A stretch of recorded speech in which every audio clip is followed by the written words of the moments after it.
Welcome to the Determined Truth Podcast. Want the truth? You can't handle the truth. Where we aim to explore questions of truth, the scriptures, and what it means for the church today. Here are your hosts, Rob Dalrymple and Vinnie Angelo. Hey everyone, how's it going? Welcome in. We are in 1 Corinthians 14 as we plow through the New Testament in a number of years. Let's say a decade. In a decade. We will finish it sometime before 2030. Cool. What are we going to do today?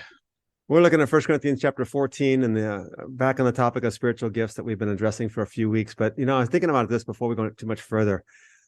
And I don't know how many people realize this, but there's an old saying, I'm not sure if you're aware of it, Vinny, but Sunday afternoon is the loneliest day of the week for a pastor.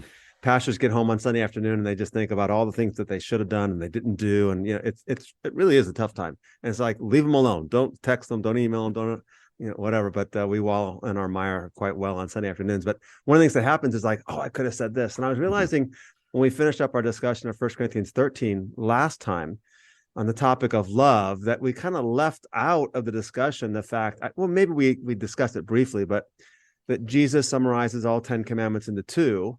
And of course, love the Lord your God and love your neighbor as yourself. But in Luke 6, and we did this on a podcast already, I know that, but on our Luke 6 podcast, we discussed the fact that Jesus discusses love related to economic justice as well. And he says, what love looks like is he says, good measure, shaken and pressed down, shaken, and then filled back up. And what he's referring to is idea that when you're selling grain and you pour grain into a thing, maybe you measure a quart, whatever their measurements might have been back in those days.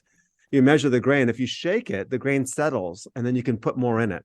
And when you put more in it, and then you press it down, you can put more in it. And the idea is that you're giving somebody a fair measure of grain. And that's illustration is used by Jesus to define what love is. This is what God does. This is what it looks like to follow God, because God does the same thing. I thought, really should have talked about the fact that love has this very practical element of doing justice and caring for the other. I know we talked about the caring for the other part, but I want to kind of bring that up. So, yeah, that's good. So now you can go back and rest for the rest of your Sunday. Yeah, really. No, after tonight, I'm like, oh, dang, I should have said this. Right? Yeah. So I'm curious. The loneliest day of the week is Wednesday night after our podcast is finished being recorded. Exactly. A question on that though. Sundays, you do ministry all day. You're with people. You get home, and are you plopped over on the couch? Yep. Or what is that the way it looks? Yeah. Usually Sunday afternoon would be my Sabbath, and especially during football season. Like, okay, game's on. Don't want to do anything. Now, for the last several years, I was teaching a couple of years ago when I was pastoring. We had a church that met in our home. And so we had that. We tried on Saturday nights, but that didn't work because people would go away for the weekend, type of thing. So we ended up doing that on Sunday nights. So I would have like maybe enough time in the afternoon, kind of like catch the morning games and finish, and then watching them for a little bit, get a little bit of a respite. But then I had to prep for it, and the worship people came over early and kind of started setting up, music stands and sound for. It was in my house, or we cooked dinner and we had dinner, so I'm cooking meals and I'm barbecuing stuff like that too. So, but so I had to figure out another way of getting a Sabbath somewhere else in there. But Sunday afternoon would be certainly a time of just going out and hitting some golf balls and whatever, trying to relax. Because this is exhausting. And I want to encourage you, if you were listening to this, it's appropriate for so much of 1 Corinthians is talking about the church and how it functions. And we'll get more into that tonight.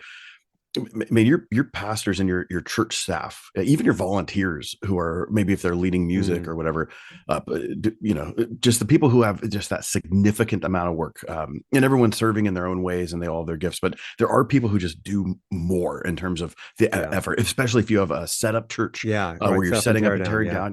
Where people are showing up at 5 or 6 a.m. and loading stuff and all that, man. It is exhausting. And those people often work 40 hours a week at some other job, Monday through Friday. And then they come on Sunday. Exactly. And they can't sleep in because they're getting up at 5 or 6 a.m. Yeah, I've been there. We've done that together. I know. Yes. Well, we've set up and tear down at a couple of churches together. So yeah. Thank those people. Yeah. Because I mean, they're not doing it for that, but that helps. Yeah. It helps. So we've talked a lot about through 1 Corinthians how Paul seems to be using this. He seems to be talking in response to a letter that the Corinthian church had written him. And so we see that 12 verse 1, the way he's starting off things. Now concerning, now concerning this. What would you say that the issue is that maybe he's addressing, maybe as far as what we're coming up against tonight? Well, we have to acknowledge the fact that if you read different commentaries, you're going to kind of get different answers to this question. Because obviously, as we've discussed many times before, when you're reading a letter, you're reading a correspondence of one person to another, and the other person's in the know.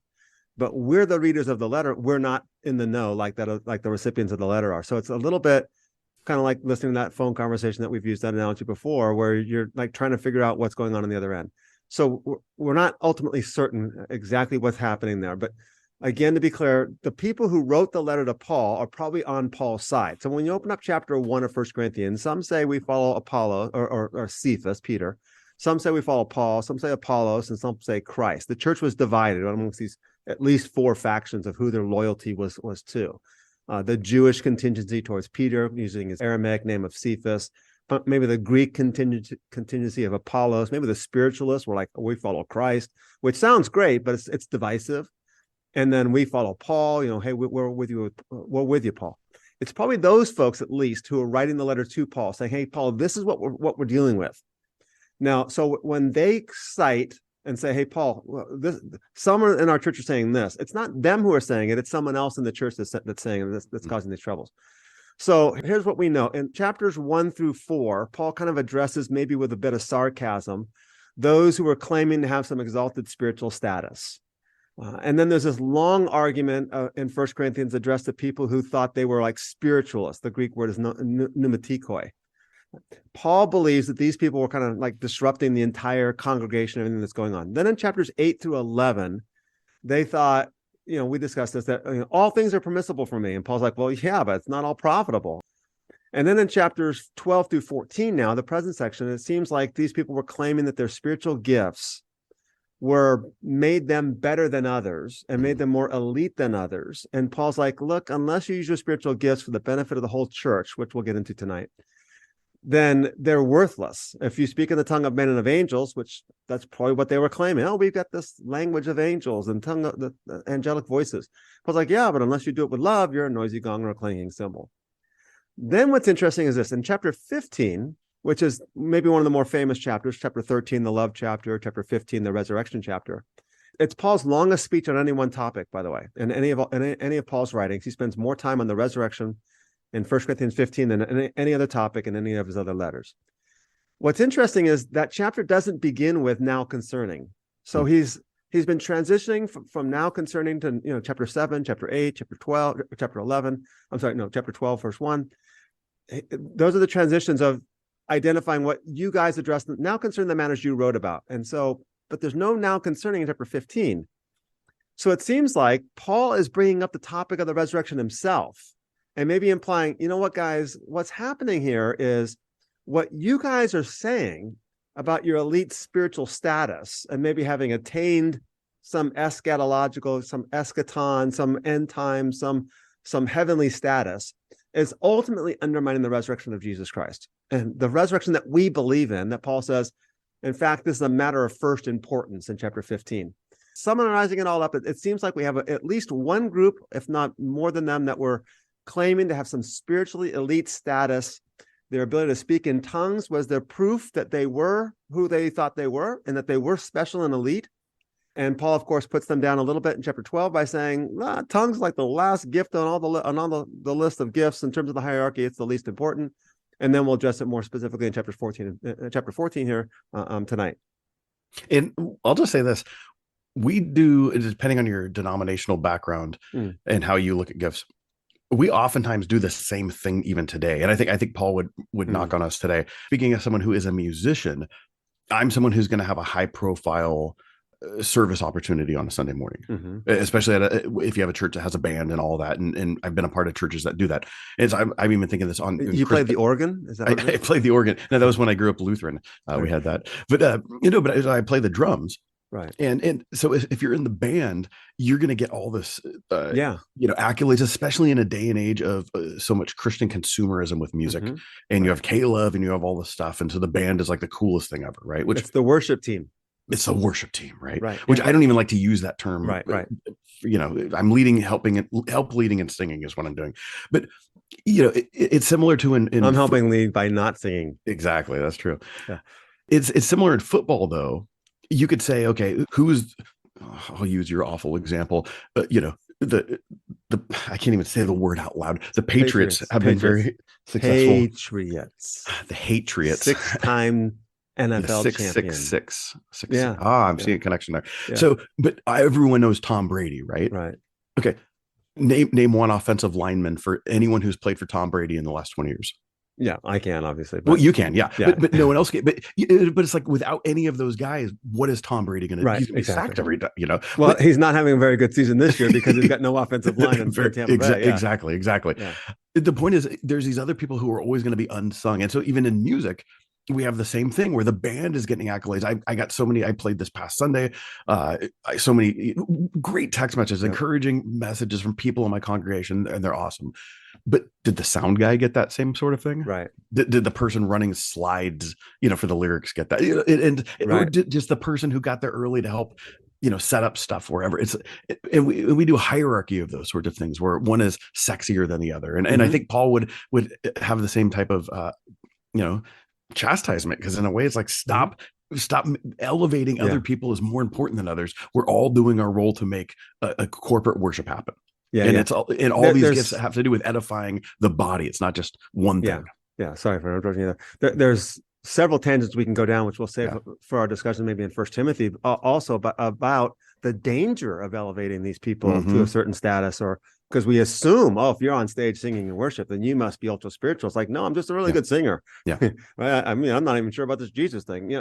There really are people that are, or they're struggling in their marriages, or they're struggling in their homes, and then we're elevating them because they're on stage and they have the limelight, and we see them all the time. We think they must be great, and then we go to the store and see them, yelling at their spouse or I'll say that there's many musicians who are hired to play at churches on Sunday mornings. I've been paid multiple times to play at churches, and I'm a Christian, but I would be playing with other musicians who I knew. Where it's like, I remember there was one time I was playing at a church, and after we played, one of the musicians was going to go and smoke weed in his car. And then he came back and he played at the end. It's like, that's not atypical to happen. You have people. Yeah. So it's I didn't know that because no one ever offered me money to sing at their church. So I was just wondering. I've actually had offers to not sing, and we'll even pay you. We will pay you. We'll give you your tithe back if you don't sing. I'll just show up and raise your hand. You're good at that. Yeah. Anyway, just pretend. Yeah. Just sway. You could. I guess you can't have a lighter anymore. So turn the light on your cell phone and go back and forth like it's a concert from the 70s. Anyway, where do we want to go from here? We're talking about gifts. We're talking about how gifts, ultimately the job of them is to edify the body, right? That's the point of a spiritual gift. It's not just for you to be able to go and make a lot of money. Yeah. And the word edify means to build up, right? To invest in others and to build others up. And that's how, if spiritual gifts don't edify others, then they're worthless. If they do edify or build up others, then that's manifesting love for others, and that's the kind of the key. So let's begin by maybe looking at the first 5 verses of chapter 14. If you want to read that, go ahead. Okay. Pursue love and earnestly desire the spiritual gifts, especially that you may prophesy. For one who speaks in a tongue speaks not to men, but to God. For no one understands him, but he utters mysteries in the spirit. On the other hand, the one who prophesies speaks to people for their upbuilding and encouragement and consolation. The one who speaks in a tongue builds up himself, but the one who prophesies builds up the church. Now, I want you to all speak in tongues, but even more to prophesy. The one who prophesies is greater than the one who speaks in tongues, unless someone interprets, so that the church may be built up. So the first 25 verses, obviously we only read the first 5, but the first 25 verses of this chapter kind of contrast the gift of tongues and the gift of prophecy. And they basically contrast them on the basis of, well, one's unintelligible. You're speaking mysteries. No one knows what you're saying. That's tongues. And one's intelligible. Everyone understands it and it's great. And Paul's whole argument is we need intelligibility. The whole point of it is you're not benefiting anybody if they don't know what you said. And if they don't understand what you said or understand what you mean. We should probably tell some preachers that same thing, by the way. Just kidding. Anyways, ultimately, then the purpose of gifts are to edify the body. And Paul says it like 7 different times, the idea of edifying the body. And since tongues are not understandable, they don't edify anybody. That's verses 2 and 4 that you just read. But prophecy, it is edifying for the congregation. And that's why he begins by saying, follow the way of love, right? So pursue love. So again, the end of chapter 12 had this, let me show you a more excellent way, chapter 12, verse 31, and that's the way of love. And so it seems like this love chapter interrupts the discussion of spiritual gifts, and it doesn't. And then chapter 14, back to the topic of spiritual gifts more specifically now, but even that chapter begins with pursue love. And then he says, yet earnestly desire spiritual gifts. So I think that's the key thing that we understand in this section. A few weeks ago, I think it was when we were in chapter 12, so a few episodes ago, I think we hinted at apostleship and prophecy a little bit, but we were going to save digging into it till today. So it's interesting that, back in chapter 12, Paul makes apostleship like the biggest gift, the greatest thing that someone can have, but he doesn't tell anyone to seek after that. But he does say seek after prophecy. Yeah. So in chapter 12, Paul ranks the spiritual gifts. In verse 28, God's appointed first in the church apostles, second prophets, third teachers, and then miracles, gifts of healing, helps, administration, various kinds of tongues. And so those tongues at the bottom of the list. And then he says in chapter 14, now eagerly desire spiritual gifts, and especially prophecy. It's like, well, prophecy is like number 2 on that list. Why did he not say eagerly desire apostleship? And I think the answer is because apostle is not available. Apostle is not up for them to have. And to be an apostle, the word apostle means one who is sent. And specifically, in one sense, we're all apostles, right? Because we're all sent. But specifically, the office of apostle was one who was specifically sent by Christ himself. We'll deal with this in 2 Corinthians, because some in the church in Corinth were still challenging Paul's apostleship. You're not even a legitimate apostle. And Paul's answer is going to be, have I not seen Jesus? Right? I mean, he wasn't saying, am I not a sent one? He was talking about a specific type of apostleship. Yeah. The office specifically is that Jesus has appointed you to be an apostle. And we know, by the way, that there's more than just 12, right? So Barnabas appears to be called an apostle, and others, and we'll discuss that later, maybe in our discussion in 2 Corinthians. But it appears that the office of apostle is not available any longer, or other than, when Jesus selects. Historically, the church has said that the office of apostle ends with the death of the apostles themselves in the first century, that there are no apostles. The idea behind that would be that the apostle is the highest authority in the church, having an office equivalent to what would be the Old Testament prophetic office. Because in the Old Testament, remember, you have the king, who is the political head of the nation, but then the prophet becomes kind of the religious head of the nation. Obviously the high priest there also, but the prophet's the one who's kind of keeping the king in check, so to speak, right? And speaking into the king and speaking into the country and into the nation and speaking to the people on behalf of the Lord. So that's what an apostle is doing in the New Testament. The belief is that apostles are the ones who were responsible also for the revelation of the New Testament. In other words, what is in the New Testament, this is the idea, was written by an apostle. And if it wasn't written by an apostle, it was approved of by an apostle. Like Luke was certainly a companion of Paul. And so his writing is, I think Paul even quotes it in 1 Timothy, where he quotes the Gospel of Luke and says it's scripture. So Paul authenticates Luke. So, okay, Luke is in. Matthew, well, we traditionally believe he's an apostle, right? And kind of go down the list. John or Mark was maybe written, because of Peter's authority and Peter's resource. So that's kind of the idea. So apostle doesn't exist any longer it doesn't exist beyond the ones who are currently serving that role, and it's not available to you. So therefore seek prophecy, which now is number 2 on the list. That was a quick answer, wasn't it? That was almost a tweet, maybe 2 tweets. So back in the chapter 12 episode, when we talked about that, I brought up tongues, and I asked, hey, are there different types of gifts with tongues, or is one like a prayer language? You hear this. I don't come from a tradition that's charismatic where uses this, but I know I had friends who would say, oh, I speak in tongues as a prayer language, and there's other people who might say it in a different kind of way. What do we do with this? Because, is Paul forbidding this? What is the gift of tongues that Paul would be referring to?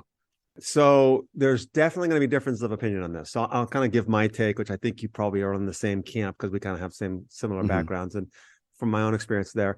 But I think we're going to have to be gracious enough to say, there are others who disagree and hold to a different viewpoint. So I'll do my best to represent them, but I'm not going to be able to do it perfectly because I don't subscribe to that camp. Sure. But in chapter 14, verse 14, or verse 13, it says, therefore, the one who speaks in tongues should pray that he may interpret.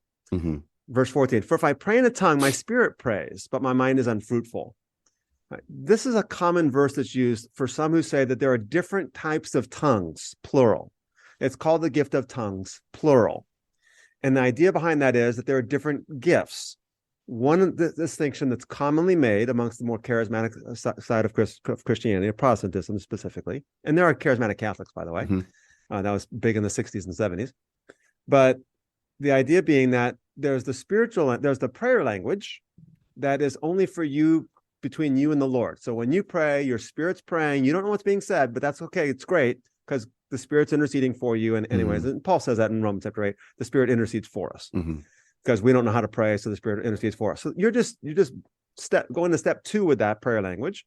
Instead of praying in English and having the Spirit intercede, you're just praying in the Spirit language, a language led by the Holy Spirit.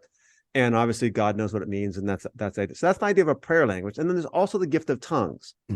So typically those who hold that viewpoint, that there's at least those two, the prayer language and the gift of tongues, they're going to look at what Paul says in 1 Corinthians 14, where he says, look, only speak in tongues if there's an interpreter. If there's no interpreter, like keep quiet, no more than 3 altogether, 1 at a time, and there must be an interpreter. They're going to say that Paul is only addressing the gift of tongues and not the prayer language. That's kind of the way they work their way. I'm going to say they work their way around this particular passage, but they don't feel like they're actually working their way around the text. My response to that is that, I'm not going to invalidate their experience. I can't do that. Okay, look, you have these experiences, and you pray in a prayer language that you think is, that you certainly believe and have this experience that it's been edifying unto you.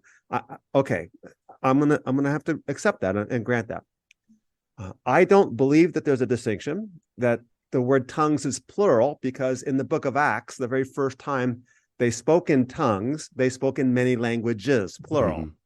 And all the people who had gathered around from the Roman world all heard them speaking in their own language. So it was tongues plural the first time. And that first time often sets the stage for how it's going to be described every time thereafter. Now, those who believe in the gift of tongues as like plural gifts, no, they don't believe that we're speaking in other languages. They don't speak. There have been historically, by the way, missionaries that were sent to China with no training at all. They were going to just simply speak in tongues. And the Holy Spirit was going to interpret that in the Chinese so the people could, and they were miserable failures. And it wasn't just China, it was other countries of the world as well. But the idea being then that people who believe in tongues today almost all do not believe, or the charismatic side who believe that there are 2 different kinds of gifts, or more than 2 kinds of gifts, don't believe that we're speaking in other languages. They speak, we're speaking in a heavenly language that someone with the gift of interpretation can somehow understand and then translate into our common language. So the point then is that first time that happened in the book of Acts, that was the one that set the stage for what is going to be called, but that was clearly a unique event. We don't speak in Italian and Chinese and whatever else today. And so I think that's how I understand the reason why the word is plural, not that it refers to different kinds of gifts. So I don't agree with that. But again, I do think kind of what Paul says in chapter 14 is going to dispel the idea that you should be using tongues in a church setting. And some charismatics would agree with that, and some wouldn't. Oh, no, they're just speaking in prayer language, so they're not violating what Paul says. Let's go a little bit further in the text here in chapter 14. I'll kind of explain why I think that shouldn't be done. But so, question on that with tongues then. One, in my tradition, there's the charismatic gifts are done away with. And that was something for the first generations of Christians anyway, only. And my tradition comes from a dispensational background. So I think that was more of the, where they're coming from in terms of the presuppositions. But the thought was there's no apostles or gift of tongues or prophecy anymore, because those are the things that were only for the first generation apostles, and that all those things died away there then. So when we're talking about tongues, would you say then, and obviously you're not coming from a dispensational background, I just think that's popular for a lot of people. When they don't believe in it, they just kind of excuse it away to that. Would you say though tongues is something that should be expected or could happen? I know that you're someone who hasn't, like we're together, we haven't experienced this. For me, I would say, hey, if it happened, it happened. I'm not saying God doesn't do that anymore. I just have never experienced that. Right. Other people might, and that's not for me to discount. Are you kind of in the same boat? Yeah, I just don't know what to think really about it, because I come from that background of not experiencing it. I think in a lot of the churches that I've been in, whether I was pastoring on staff or just attending, that people would freak out if someone started speaking in tongues. Even though they might affirm that the gifts are all active and still there, they don't know what to do. Yeah, I think, sure, I have no problem with it. Now, by the way, there aren't just Reformed theologians who strongly believed in the cessation of gifts also. Yes. Yeah. One of them was one of my professors, in fact, for my PhD program. I don't agree with that perspective. I think the gifts are still active, what have you. And I do know, obviously, in other countries of the world, they're certainly more active, or more popular. Obviously, the charismatic movement is the fastest growing movement within Christendom globally also. But if it happened and there was an interpretation, I'd say, okay, cool. And I think we would test it out and let it go. But that's kind of where I would probably leave it. Yeah. Okay. All right. So now that we've exhausted the idea of tongues, master students everywhere could just listen to this podcast, and I'm going to write a 12-page paper. Prophecy. What do we do with that? Yeah, I didn't really give a full answer to that earlier. So prophecy, and I think you'll see this in Paul in this chapter, that prophecy seems to have this meaning not equated with the Old Testament prophecy. That's the first problem that we have. Now, there are prophets in the New Testament. There's Agabus in the book of Acts who makes a prediction. Hey, Paul, you're going to get to Jerusalem and they're going to bind you just like I bound you with this belt. You're going to be arrested. And of course, Paul is arrested. There's going to be a famine, and certainly there was a famine. There are prophets like that, kind of what we consider Old Testament prophets who are predicting things. But the word prophecy in the New Testament is often used for someone who speaks authoritatively with regard to what God has already spoken. And that typically is the scripture says this, and a good sermon, a good preacher is simply going to have this gift of prophetic gift where he's taking the word of God and applying it. He or she is taking the word of God and applying it to your life or our life or the situation of these circumstances. That's kind of the idea of prophecy. And you're going to see that Paul's going to talk about at the end of this chapter, hey, listen, when someone speaks in a prophetic word, then the rest of us have to evaluate that. And I think that what that evaluation is, this talk, hey, what do you think about that? Oh, I think that the idea of that would be that if the prophet's speaking revelatory words from God, there's no evaluating this. It's like, oh, God said this, I guess we better listen. Instead, this is someone speaking authoritatively upon God's word, and now it needs to be evaluated and flushed out and discussed and nuanced. And what about this? Or what about that? And I think that's kind of the idea of what prophecy really means in the New Testament most often. Yeah, and one thing we didn't, because we didn't really define the Old Testament concept of prophecy too much, though. And while there is a future telling aspect of it, the majority of prophecy is a prophet calling his contemporaries to obey Torah and to return to Torah. There are future aspects. It's not of predictive. It. Yeah. No. Yeah. And some of it is, hey, like if you don't do this, then this will happen. It's the if then, blessings and curses. Right. And some of it might be future down the road, but how many of those have we seen fulfilled in Jesus? And how many of those were talking about what Jesus did? Yeah. Very, very important. A prophet, and we discussed this when we did the genre of the book of Revelation about a year and a half ago, that apocalypse, prophets, and letters. A prophet, all three of those genres, the writers are concerned first and foremost to the audience to whom they were speaking. So the prophet of the ancient world was speaking authoritatively about what God had said, as you mentioned, in the law. And when they made it, hey, if you don't do this, then this is going to happen. They're predicting something in the future only because, well, the Torah says this. The law says if you don't do this, God's going to kick you out of the land. So it's not like it's to get the people to act in the present. Yeah. All right, let's move to the next section. So chapter 14, verses 15 through 19. And here Paul kind of gives a summation of his convictions on tongues and prophecy. So what am I to do? I will pray with my spirit, but I will pray with my mind also. I will sing praise with my spirit, but I will sing with my mind also. Otherwise, if you give thanks with your spirit, how can anyone in the position of an outsider say amen to your thanksgiving when he does not know what you are saying? For you may be giving thanks well enough, but the other person is not being built up. I thank God that I speak in my tongue. I thank God that I speak in tongues more than all of you. Nevertheless, in church, I would rather speak 5 words with my mind in order to instruct others than 10,000 words in a tongue. Yeah. And there you go. The whole idea Paul says is for corporate worship is to build others up. And if you're not speaking in intelligible words, then you're not speaking language that's building others up. Verse 14, Paul says, my mind is unfruitful. In verse 15, if you bless only in the spirit. In verse 16, how can anyone else who's coming in say amen? And verse 17, others are not edified. And Paul's conclusion then, verse 19 is, I'd rather speak 5 intelligible words than 10,000 words in a tongue.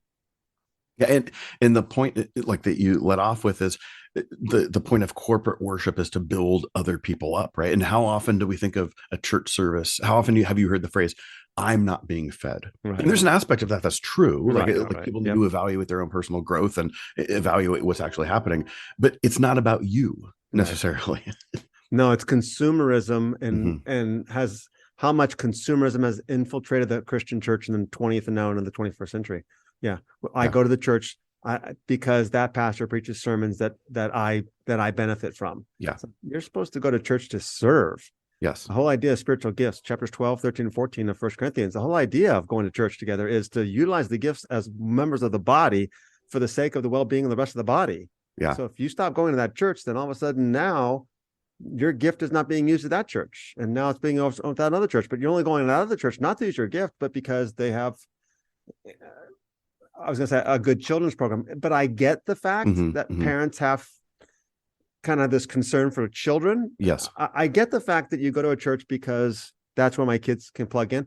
But here's the thing. You're also sending a message to your kids. And that message is, we only go to the church that has the things that suit our needs. Yeah. And so there's a fine balance there. That's I don't know what the answer is. Sometimes you go to a church where, hey, we're going to learn to serve because this church needs us, and it's all hands on deck at this small little church. And the kids are like, yeah, I don't like this. And they kind of grow up resenting it. Hey, all right. But then at the same time, you go to the church where they're entertained and it's a carnival, and they don't learn the value of service. They don't learn the value of, I go to church because Christ gave his life for me, and I'm going to learn how to give my life for others.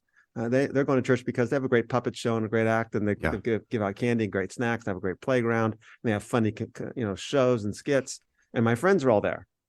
We have a church in town at maybe 2 miles up the road on the same street as us, and it's known as it's a very large church, and it's the biggest church in our county probably. Okay. They are very much known for their theatrics and how good their music is, and it's very much what we would call a seeker sensitive type of church. And we have a number of people who they identify and they say, oh, I go to both this church and your church, Vinnie, and our church is known for our robust theology and those sorts of things. And they say, well, we go there for the worship, and then we come here to be fed. Oh, wow. And it's like, oh my gosh, that, like, if you think you're being fed here and that's still your attitude, you're missing the point on so many levels. Yeah. I think we both agree that, I find a problem with the seeker sensitive idea of church. I do respect the fact that some of those churches are reaching people that couldn't be reached with the gospel. Yeah. Yeah. And so their answer is, hey, listen, there's a church up in the Bay Area that used to have this mantra, and that was, oh, we're going to try to get them in and help them to find Jesus, and then we're going to send them to you guys to get discipled. So we only want people to come to our church for 2 or 3 years. Okay. I get that. That's actually, it's kind of like they're evangelists, right? And then you guys are the pastors and teachers. So we'll just evangelize these guys and send them off to you. I can live with that. It's the churches that this is the way church is all the time, and we want you to stay here for 30 years. And there's never a call for discipleship. It's only a call for entertainment.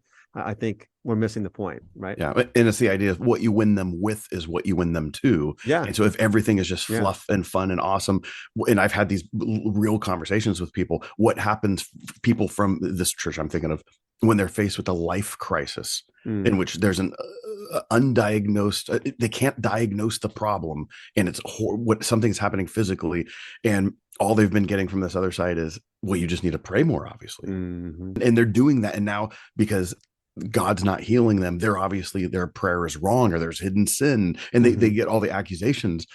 And there's no meaningful theology of suffering. There's no understanding of redemptive history and understanding how the fall has affected all things. Like, all these things are missing because you go to church on Sunday and you have this worship experience, and that's great. But what happens when Mama Bird is done vomiting in your mouth?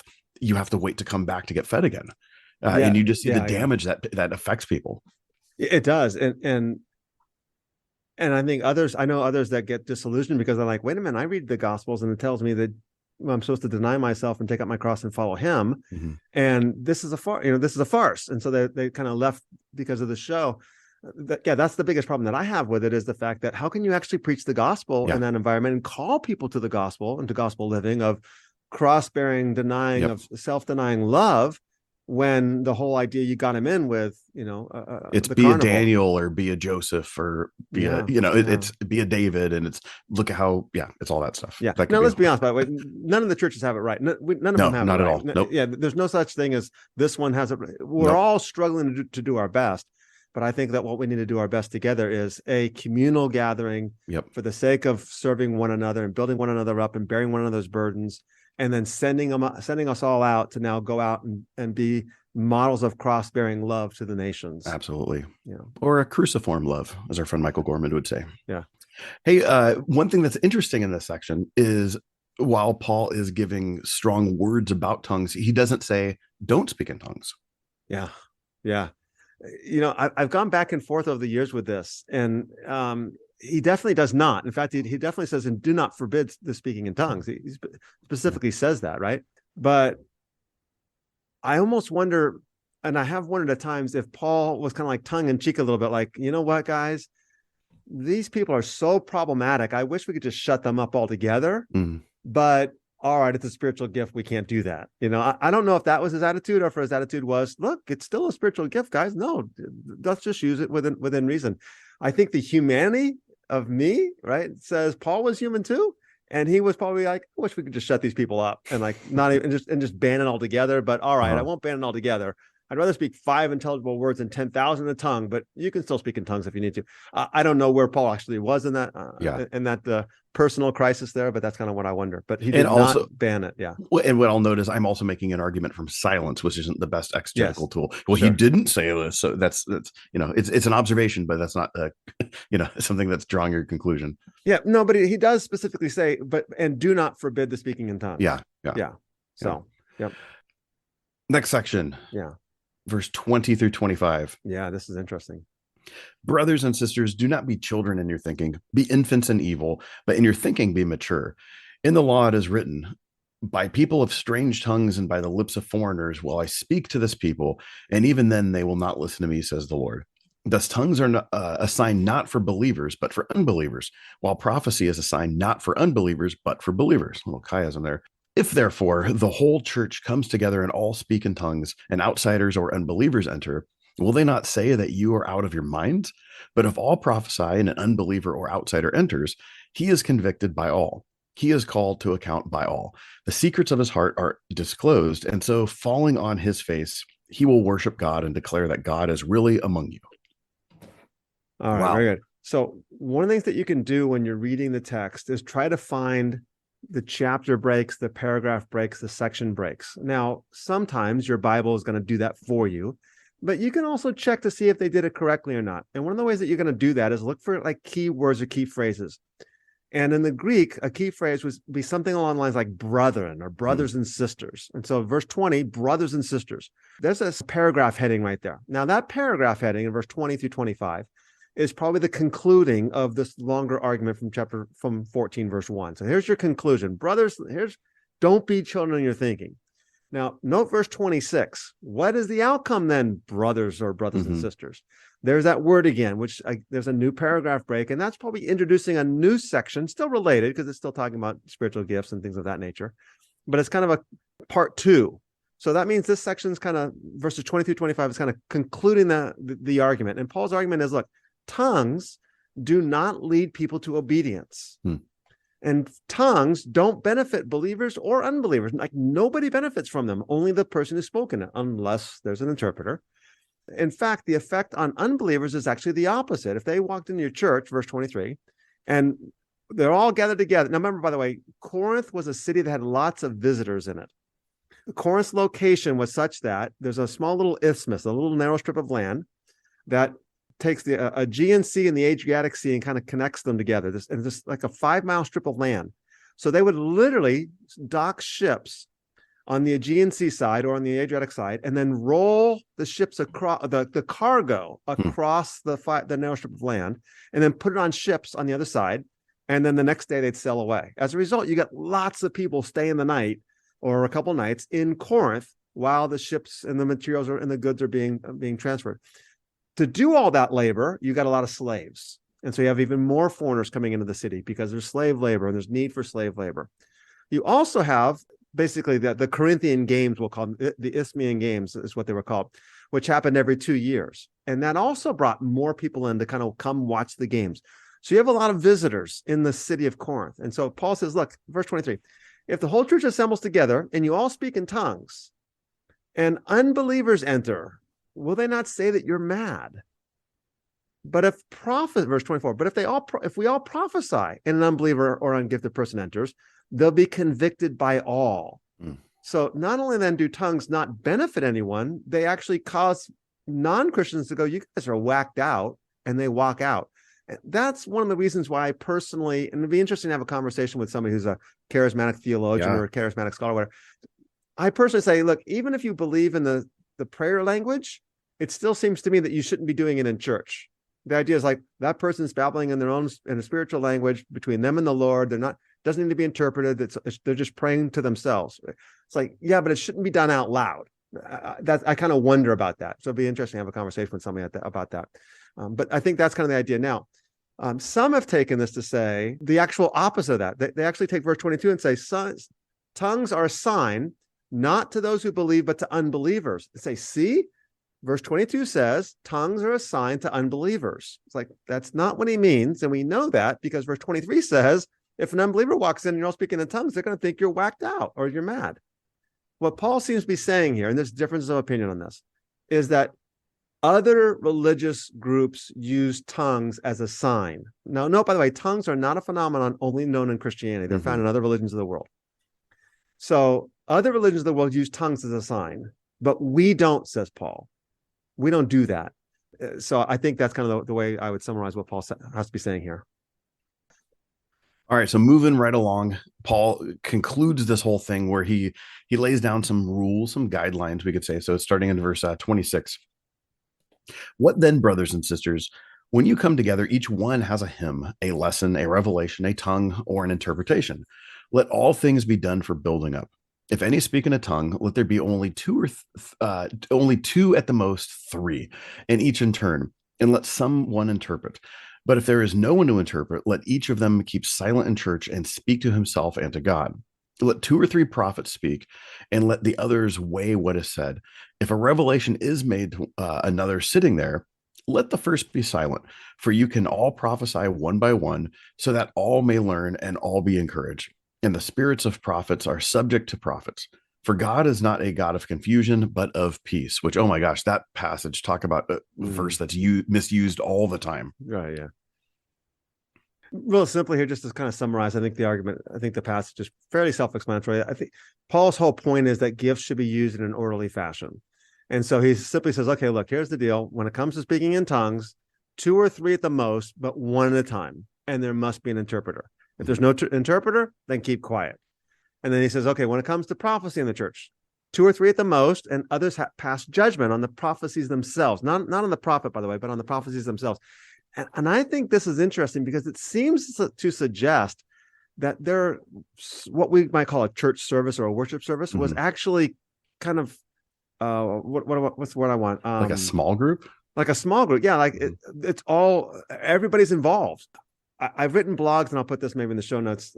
I wrote some posts on, why do we do church the way we do? And one of the things I argued was, why do we preach sermons? And I was saying this when I was preaching sermons. I'm like, why do we preach sermons?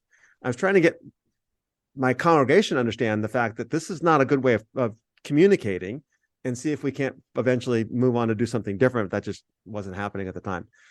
But the problem with the sermon is this, and I've said this before, I'll just be brief here, and that is this. First off, you have this incredibly diverse audience that you don't know necessarily where everybody's at. Some people are there and they're not even Christians. Some people are there and they're strong, dynamic Christians, and they're following the Lord really, really well. In the middle, you have people who are good Christian people, and they're really working hard, but they are struggling and they're not sure of themselves. Mm-hmm. Then you have other people that they think they're all great and fine and dandy, but they're really Pharisees at heart, and they're struggling, and their faith is actually weak, but they think they're great.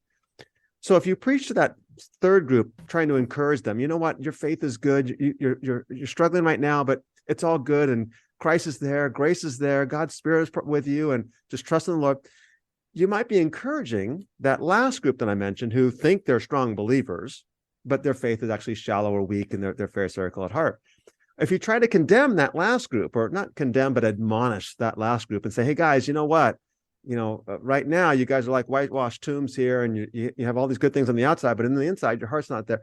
You might be putting down someone who is really, really trying, but they feel insecure. You see the problem. Ultimately, you have to water the gospel down so much in a congregational setting that the mature believer is not getting anything out of it at all. I already know the story. I've heard it 10 times before. No real new insight. If you preach to them and give them new insights, then the unbeliever's like, I don't, who's Jonah? I've never heard of David. So really, really difficult genre. I've had situations where I preached a sermon and someone's come to me like, a few weeks ago you said this. Well, did you mean this? I'm like, oh no, I did not mean that at all. Right? I had no idea that you were going to hear me that way. And that's always a difficulty when you're teaching at any time at all, right? People listening to the podcast, they think, oh, you said this, like, oh, that's not what I meant, right? So you need to have this participation. You need to have people being able to go, excuse me, are you saying this? Oh, no. And just clarify it right then and there for everybody. Because that one guy in the coffee shop who 2 weeks later says, did you mean this? Like, no. I'm like, I didn't get to clarify that with everybody else that might have thought I said that. Furthermore, when people are engaged, they learn more. Studies are emphatic that if you sit there and lecture at somebody for 30 minutes or an hour, as some churches do, people retain maybe 10%. I mean, I've had weeks where I'm like, what did I preach on Sunday? It was 2 days ago. Oh yeah, and it takes me a little while to remember. A lot of people, I bet there's a lot of people that if you ask them on Sunday afternoon at 4:00, what was the sermon about today? They're going to go, I don't remember. They don't even remember the topic, let alone anything that was spoken. At best, they're going to get like one nugget out of it. And so I just think we need to have this opportunity for people to engage and ask questions and interact, because that's the best learning environment. Not only that, Paul seems to be saying it's using more people in the service and giving more people an opportunity to kind of participate. And there's always a difficulty. You and I both have a lot of teaching experience where somebody tries to dominate the conversation. You just handle that, and you handle that well. But I think that's what's happening here, is that they were participatory. I was trying to say participatory and participating, and it came out as participating. Yeah. So it's a new word, but that's very high in trans fats as well, though. Yeah, that's true. Anyways. Paul's answer is that, look, this is just going to maintain order and orderliness within our churches. Yeah, and I would say when you are looking at not only just orderliness, but discipleship. Yeah. If you are a church leader, especially listening to this, what are you doing to help bring alignment and continuity and all those things with whatever your sermon looks like? How does that work within your small group system? How do those conversations look? How are you encouraging families to have conversations on the car ride home? Are you coordinating what's happening from the pulpit with your kids ministry, or does the kids ministry just become a dumping ground? Is it daycare so you can sit in the service alone? And those are those things, like, how can we be thoughtful about how we run our church services to make sure that there's alignment there, and the whole family is being discipled, and it's not just a platform for the pastor to pontificate. Right. Yeah, I know churches where they take the sermon and then the preacher has to write a study guide that goes with it, and then that becomes the Bible study for the small groups. So the idea is, hey, in fact, I know during the pandemic it was, or even after the pandemic, it was like, hey, listen to the sermon online and then get together on your small groups on Zoom, or now that they're back in person, and you discuss the content of the sermon. And so that's phenomenal, because now you got a small group of people talking about this, building one another up, forming community, and digesting the contents of the message. That's perfect. Yeah, and that's something at my church. I'm actually in charge of that aspect of it. I create the study guides, and we get to do that, and it's a lot of fun, and it's so cool to be able to hear how those things are now carried out through the week, and you have other staff pastors and people who are available to answer questions. And if the preaching pastor said something that was a little confusing or new for folks, hey, we could have those dialogues. And you ever put things in the study notes that like correct what they said because they like totally messed up? I'll say this as the editor of our study guides, and we produce those study guides months in advance, right? Right. Yeah. I have the fear of one day the preaching pastor getting up there saying, "Hey, this was in the study guide, but it's totally wrong." Yeah. Yeah. I can totally see it. But if you handle it with grace, it can be done. But it'd be interesting if it happens. Yeah. All right. Verse 33, though, I mentioned this right after I read it. For God is not a God of confusion, but of peace. This is something that this is one of those passages that I always hear. It becomes kind of like a trump card for when people don't like a theological position or something. They just say, well, basically, I'm confused by it, and so this can't be true because God's not a God of confusion. I mean, this is something that I've had Jehovah's Witnesses say, "Oh, God can't be in a Trinity because Trinitarian theology is confusing, and God's not a God of confusion, but a God of peace." So we basically don't beside the fact that it's grossly out of context, we don't want to also say because I'm confused, therefore this means that God is confused, and so it can't be Christian, right? We don't want to import ourselves. Yeah. The context here is the fact that what you're doing is creating confusion and disorder in the service, and that's not the way God operates. He's a God of order and law, and so therefore stop doing that. The argument that God's not the author of confusion, therefore God cannot be a Trinity, which, and let's be honest, the doctrine of the Trinity is difficult to comprehend. Yes. My response would be, God's timeless. Do you understand that? Because I don't. Right, because I can't. I mean, you can't make an analogy of something that's timeless. You can't. The only thing that's timeless is God. And even God's not even a thing, right? God's a timeless being that transcends space, time, and matter. Before the world began, what was God doing? The same thing He's doing now, because there's no time in God's realm. That makes no sense. Or at least I can't fathom that. I can't fully comprehend that. The point of that is it's not confusion. It's simply my lack of ability to fully comprehend the matter. To say that the Father, Son, Holy Spirit exist eternally in a loving relationship with one another. Okay, cool. I got it. But that they're one in being. All right. I don't fully understand that, but that doesn't mean that it's not from God because it's confusing. It just means that my mind isn't able to comprehend the vastness and majesty of who God is. So from a theological standpoint, that's one of those things we don't say, I don't get it, I'm confused, therefore God wouldn't do this because God's a God of confusion.